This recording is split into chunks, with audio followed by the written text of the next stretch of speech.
Hi guys and welcome back to another DrAce video, and today we're going to be playing MotoGP 23. It is now time for the penultimate round of our career mode, and we're going to be racing at the Lusail International Circuit of Qatar. So here we go then, on the penultimate round we will be starting once again from the back of the grid using nothing more than power setting 1. Ladies and gentlemen, let's go. Just one more round after this one, so we've got to make sure we make it count so we can end on a high. So into turn 1 we are able to get a couple of positions. They're doing a good job to get through on the pack. I know they're quite slow going into those first couple of corners, especially into turn 1. They've always done that since the start of this game, but already from 22nd all the way up to 7th, not a problem in the early stages of this race. And I've just realised who's actually leading this Grand Prix, or this, this sprint. It's Pol Espargaro. So as I've mentioned numerous times now for the past couple of weeks, Pol Espargaro on another level here, and I tell you what, that's another level overtake up on the inside of Marco Bezzecchi. He's pushing me wide though, he's pushed me onto the curb. I couldn't even move there. I think I got caught on his VR46 Ducati. The AI, of course, just continue to push you in a direction if you do impede their progress. But anyway, into the left-hand side. Oh, that's a massive mistake there. That's completely my fault. I forgot how slow they go in that turn of direction. Goodness me. Well, that's advantage gone. I was really on the cusp there of the precipice of getting into the top 5, but unfortunately that's slipped away from us now. Marco Bezzecchi just found him at the worst possible moments. I accidentally downshifted there to first. Wow. It's all kicking off in the early stages of this Lusail International Sprint as we go into the round. Actually leaning on Brad Binder there. The AI are also quite slow here on the 120% difficulty. Still really slow, and I wouldn't mind betting that they're going to be slow here as well into the final corner. Giving Maverick a bit of a nudge there, pushing the Aprilia man wide. Of course, the Spaniard wasn't happy with our overtaking the Chang International Circuit in Buriram. And a big glance back at me, of course, once we made that overtake. And once again, really closing in too quickly on the AI. This time, it was Marco Bezzecchi as the victim again. Massive contact made into the sides of one of my favourite riders, if not my favourite, in current MotoGP. Crazy. Absolutely bonkers that. And here is teammate Enea Bastianini. We've stolen the show quite recently, unless it was Sepang, which of course didn't quite work out too well for me. But apart from that, we have completely dominated the proceedings of being the top Ducati man. And I'm going to show him why. Up on the inside, clean as you like, into turn 6. Beautiful. Wouldn't be making those sort of overtakes before I joined the Ducati, let me be clear. And I'll tell you what is clear. The nice sunny skies. It's hard to see into this right-hander for turn 7, but it certainly adds to the perspective and the experience and the ambience of Qatar. I do quite like it here. That low sun just beaming down on the riders makes for some great screenshots, I tell you, ladies and gentlemen. It really does. But now into the left-hand side. This is where we'll begin to struggle because we are using power setting 1. The AI are going to be much quicker in mid-corners compared to us. Gap is down to half a second to Luca Marini. We should be able to claw all this back.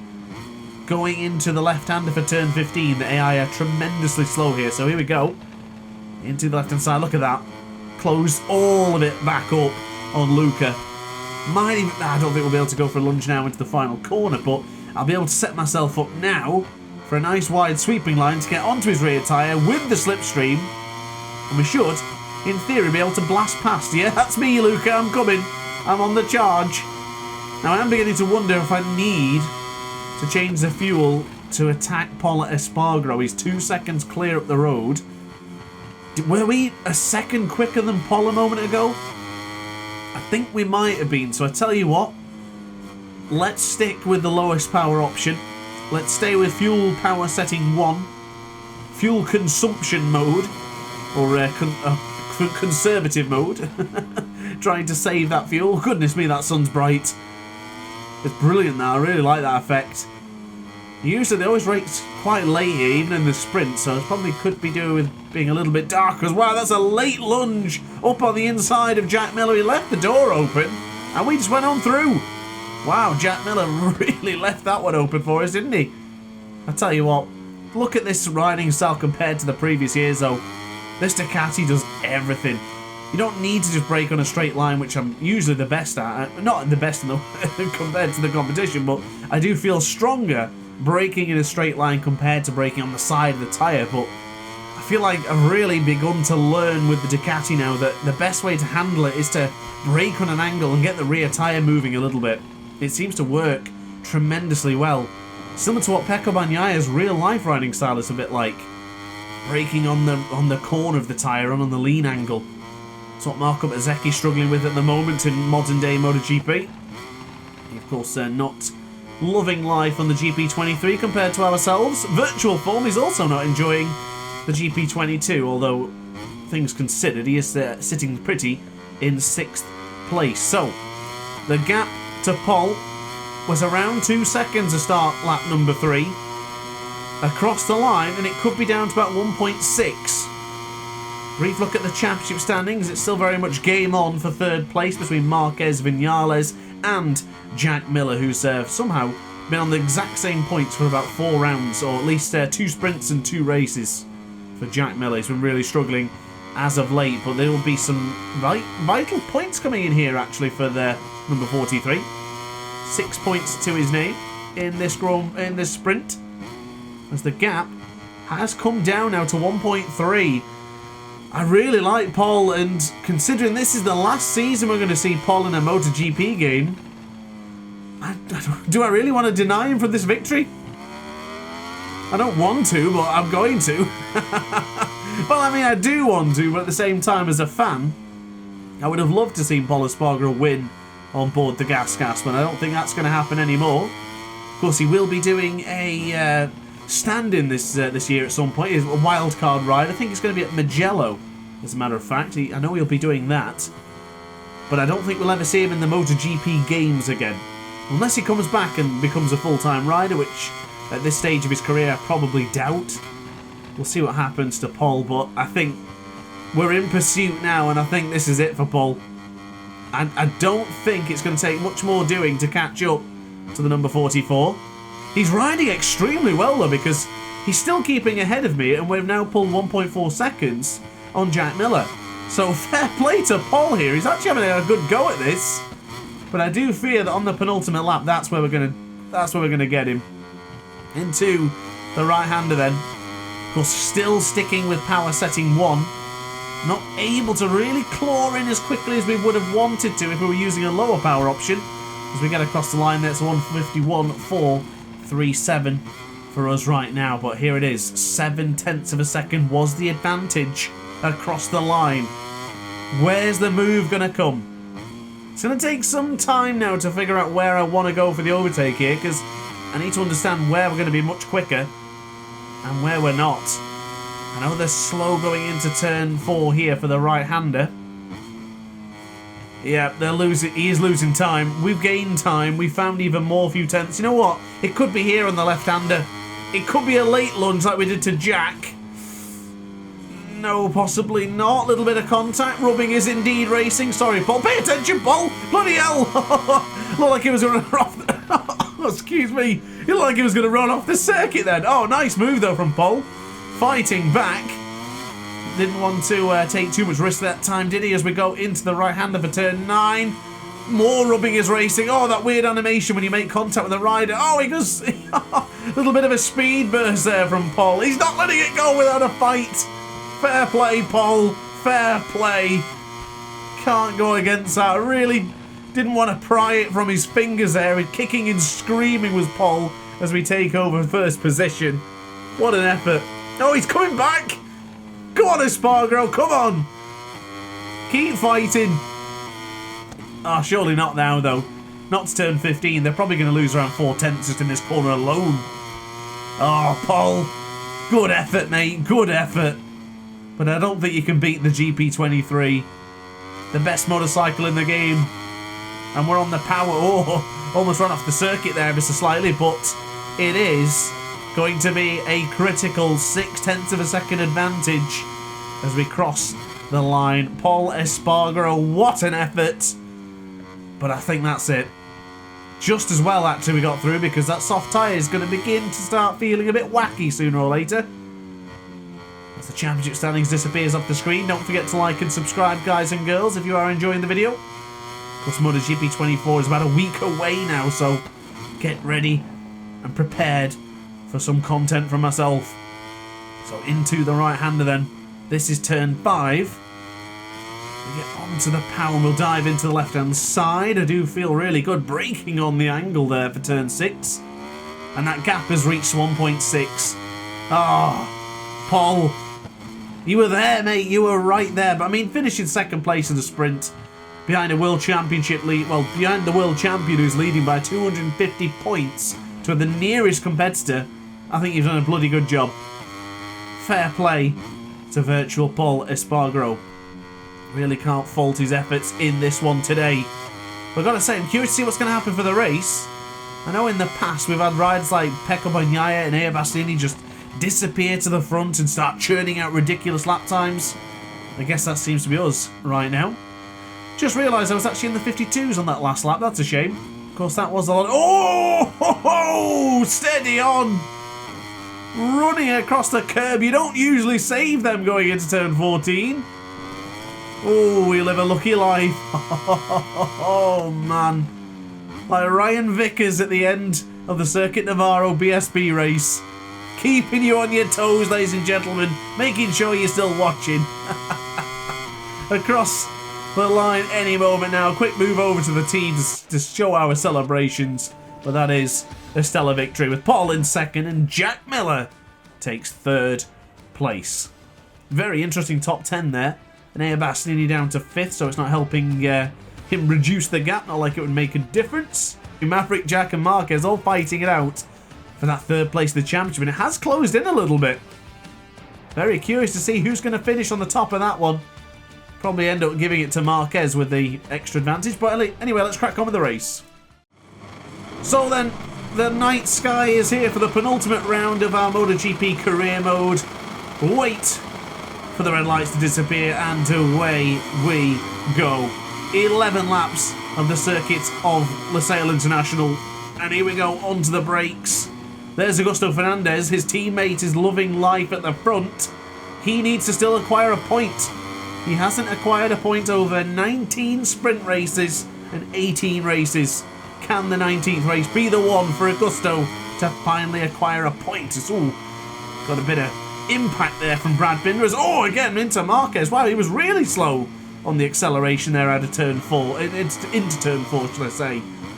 As Marquez actually muscling his way through now on Maverick Vinales. And again, just riders stopping and shifting up and down. What the hell's Maverick? Look at that for a move. Oh, well, fair play, Maverick.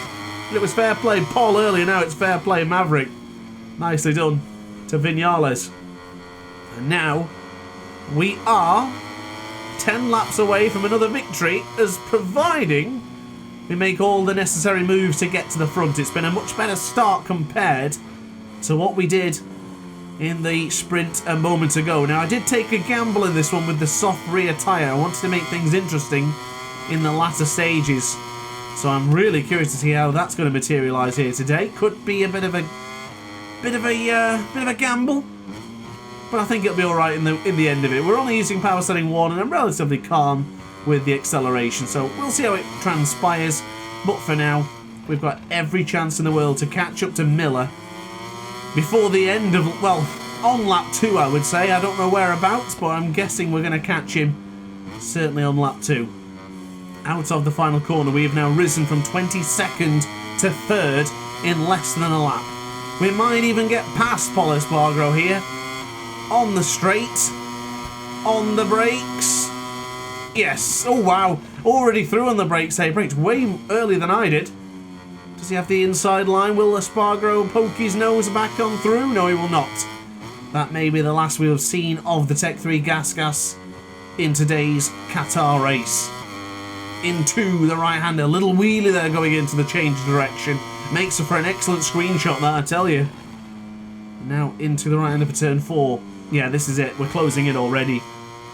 Jack Miller better close the door better than he had it open earlier on. Obviously, we're not close enough for a lunge here. Put into turn 6. Miller riding pretty well. And I gotta say, this is critical for his championship challenge. If he wants to finish in those top 3 positions, he's got to stay where he is, or at least finish in second place.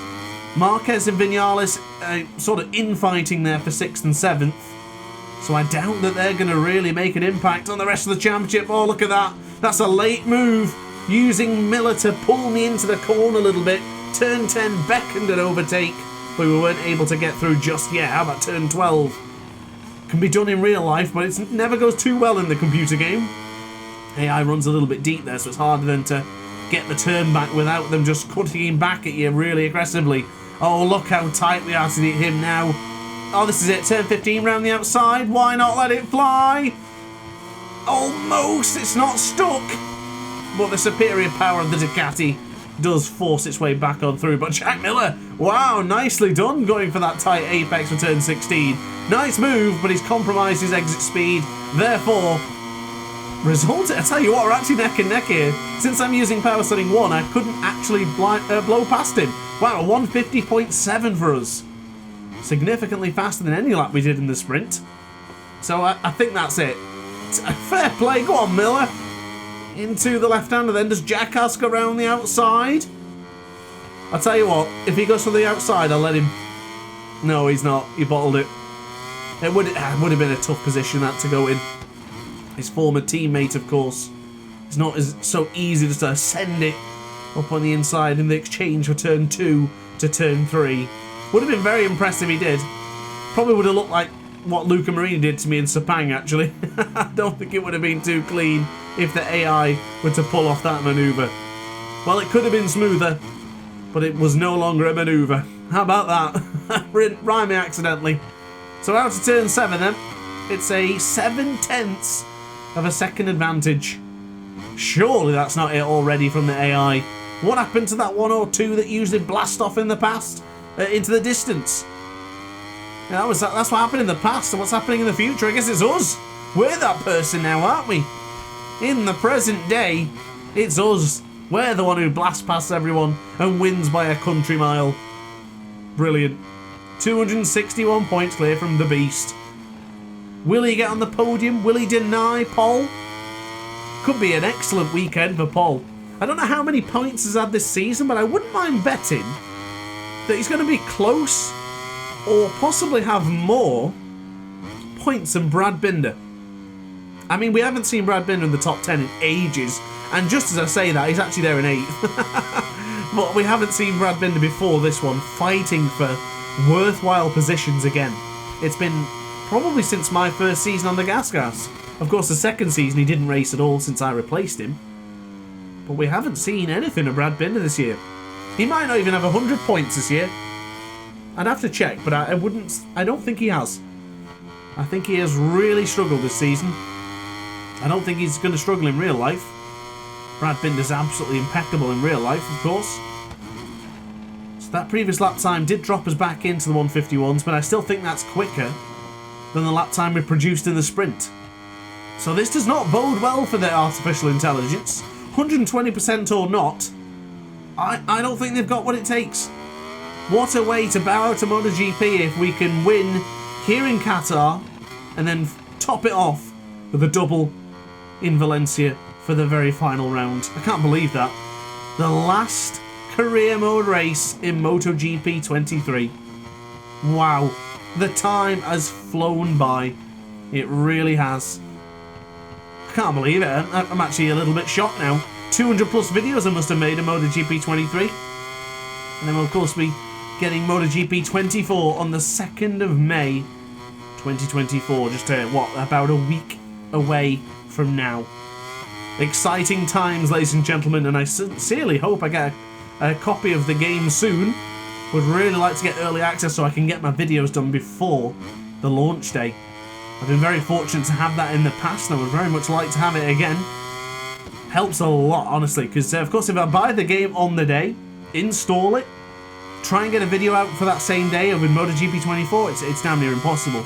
And then doing a review, whoa, that's even harder because I've got to sink in so many hours. So yeah, I'm really fingers and toes crossed that I do receive a copy of MotoGP 24 soon. We're into turn 1. We are now 0.2 of a second behind on the Delta, so I don't know if we'll get back into that 150. But doing lap times at 151.2s, 152.68s, you can't go wrong with that, can you? You really can't. However, how well will that soft rear cope towards the latter stages of this Grand Prix? Is it going to collapse? Or is it just going to hang on just peachy? Well, we have questions now, but we have no answers. Those answers won't be probably won't be answered till around lap 8. I can't see us answering that any earlier. I don't think we're going to just blow up the tyre that much.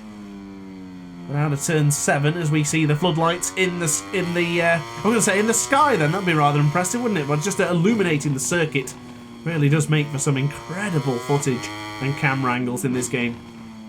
Can't beat modern day MotoGP here as well. It just looks beautiful. I do like a good floodlit race.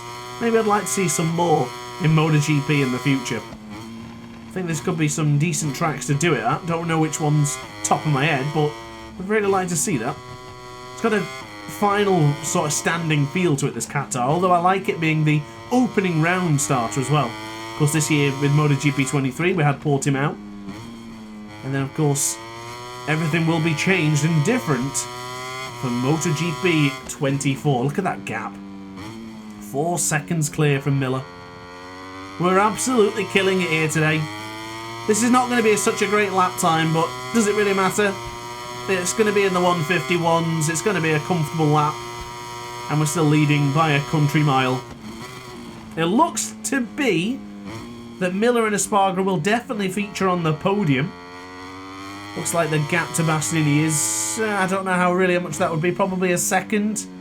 Looks to be a second separating each and every rider from Miller to Espargaro, Espargaro to Bastianini. But Bastianini to Marini looks a bit closer.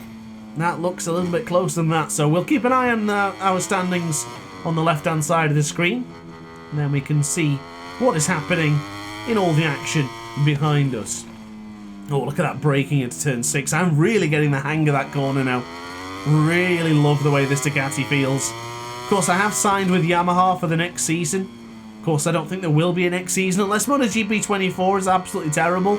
I can't imagine me coming back to MotoGP 23. We could be very much doing the final videos of my YouTube here today. Of MotoGP 23, may I add. I'm not leaving you. I'm not going anywhere. In fact, it's quite the opposite. I'm here to stay, so get yourself subscribed if you're enjoying the content, as we're 607 points in MotoGP. My God. I know I said earlier on in the season, probably just before we won the championship, or maybe once we won it, I said I wanted to win by 300 points. I can't foresee that happening now, unless Bastianini sends it to the scenery in this one, and then again in Valencia. But even then, I don't think it really matters anyway. It's a tremendous achievement just to be, what, a MotoGP champion. I mind actually winning by 100 points more, 200 points more, 250 points more. We might even finish 275 points more at this rate. Unbelievable. Cross the line anyway. It's another solid lap time, another 151. If we didn't have that beauty of a 150.7, I don't think we would have been out of the 151s at all. As long as we don't creep into the 152s, I should be a happy man by conclusion of today's video. We have 5 more laps to tackle this wonderful circuit. Let's see what we can do together. Onto the brakes for turn 4. I do love this corner. It's one of those corners that it's so easy to get wrong, and it's also a little bit innocuous because it's a vital corner to get right. If you get it wrong, you can really lose your momentum and put yourself on the back foot. Riders can definitely then attack you left, right and centre going into the next left-hander if you're not careful. I do really like the circuit of Qatar. It's a bizarre one for me because I always talk about undulation in tracks, a lot of uphills, downhills, braking, different angles and stuff, and this track is ultimately flat. I mean, there's barely any undulation at all. There's a little bit of an elevation change ever so slightly, but not a lot. And it's absolutely brilliant. I think it's terrific track to race on, to watch on the television. There's always great racing here. So ultimately, I'm just very positive about racing here in Qatar. And you know what I'm really positive about? Is starting the season off in MotoGP 24. I'm looking forward to that more than anything. I mean, we've been starting the season in Qatar since 2013, maybe? Something like that. I know it's been a blessing for a long time. I think it might even be earlier than that. Was it also in 2010? I think it might have been. Maybe even 2009. I actually can't remember now. I'm beginning to question reality on my knowledge of MotoGP as we just keep in the 151 markers. It has reached that point, actually. I was talking just about Qatar a moment ago and gushing about this Losail International Circuit, but I did just think to myself, is this rear tyre beginning to disappear ever so slightly? It's just getting a bit of movement. Not significant, but into that final sector I noticed I struggled to turn in a little bit. Oh, look at that. Getting the rear tyre sliding out a little bit, looking like Sam Lowe's for a moment there. That looked really good.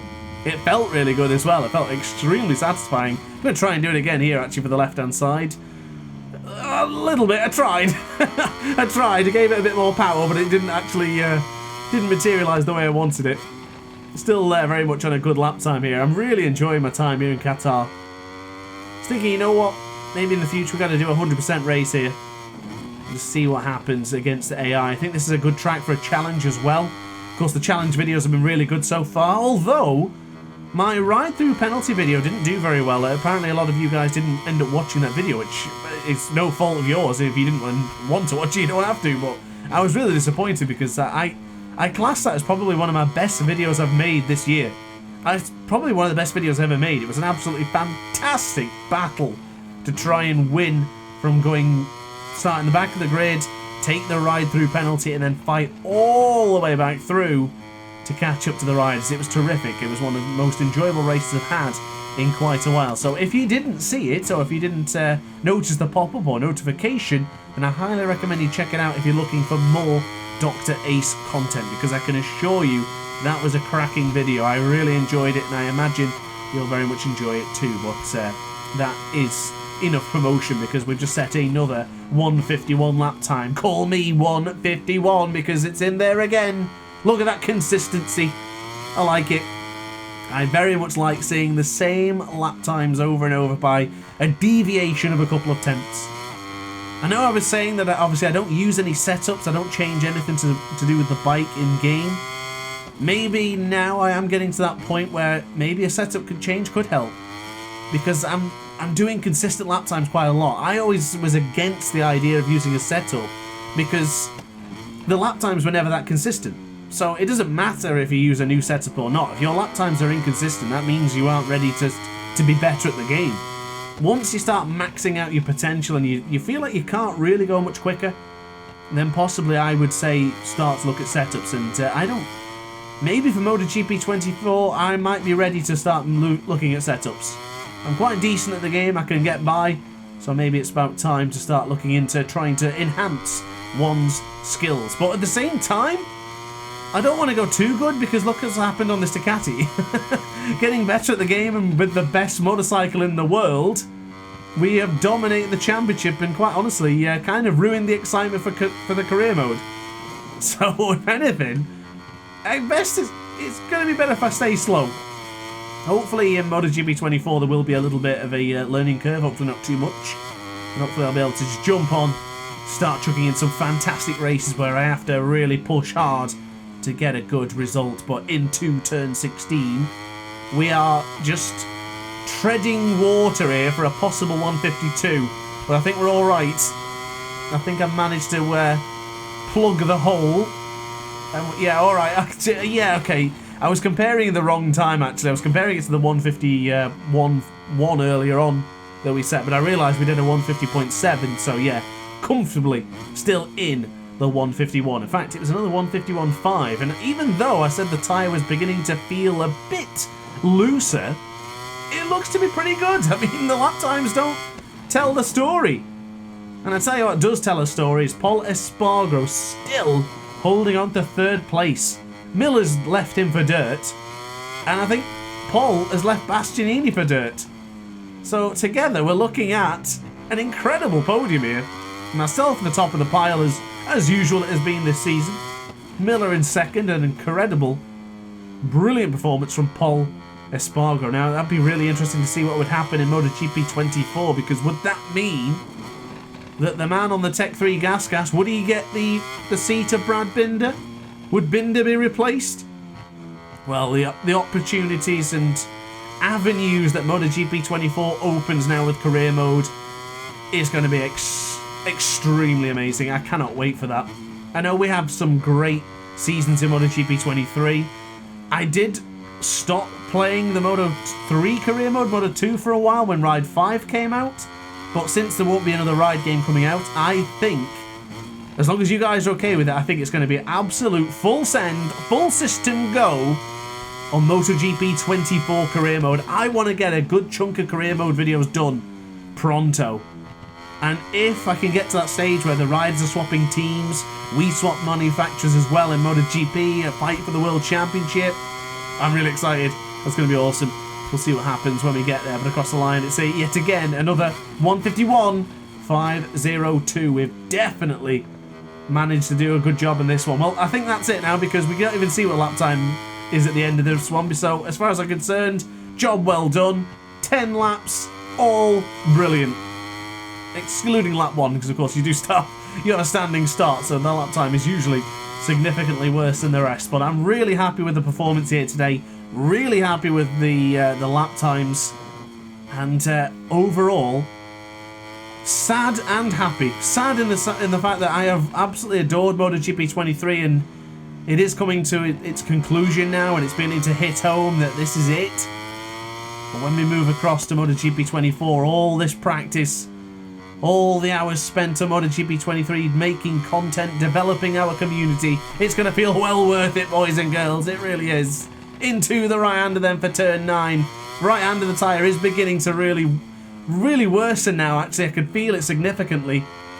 Especially going into that right-hander a moment ago before turn 9. That was a little bit scary, so I think that's it. Yeah, this lap time is going to be a bad one. It is going to be a 1:52. Stop the presses, ladies and gentlemen. The lap times have come to a halt. Well, who cares? It's going to be another victory. Another 25 points. And another, what's that? It's our 14th, 15th victory of the season, something like that. It is absolutely immense. We have had a terrific season. 16 podiums. Unbelievable. What a season. On to the brakes then for the final time of asking. We've lost a significant amount of time in this one. We've completely given up. But for the fans, we did not falter at all. Not a single foot went wrong. And we will be victorious yet again on the Ducati here in Qatar. So confirmation on your screens right now. As you can see, Paul did, in fact, make the podium with the gas Miller in second. And did Augusto Fernandez's teammate take... Oh, he's got 1 round. He's got 1 round to get in the points. Come on, Augusto. Oh, and that battle for third has really heated up, hasn't it? Marquez, Miller, Vinales separated by no less than 7 points for just 1 position. Love to be the rider fighting for that one, let me tell you, in Valencia. But unfortunately for us, we won the championship a long time ago. So guys, thanks for watching the video. I'll quickly flick through the rest of this now for you so you can see. But that's it from me. So thanks for watching. Don't forget to like, comment, and subscribe. And I'll see you in tomorrow's video. Ciao for now. Oh, hi. Didn't quite see you there. Good to see you're still here. If this video didn't quite set your appetite, then why not watch some more DrAce content by clicking the video shown on screen now. Furthermore, if you would like to follow me on social media, you can do so now with the links down in the description. Consider subscribing so you don't miss a single DrAce video.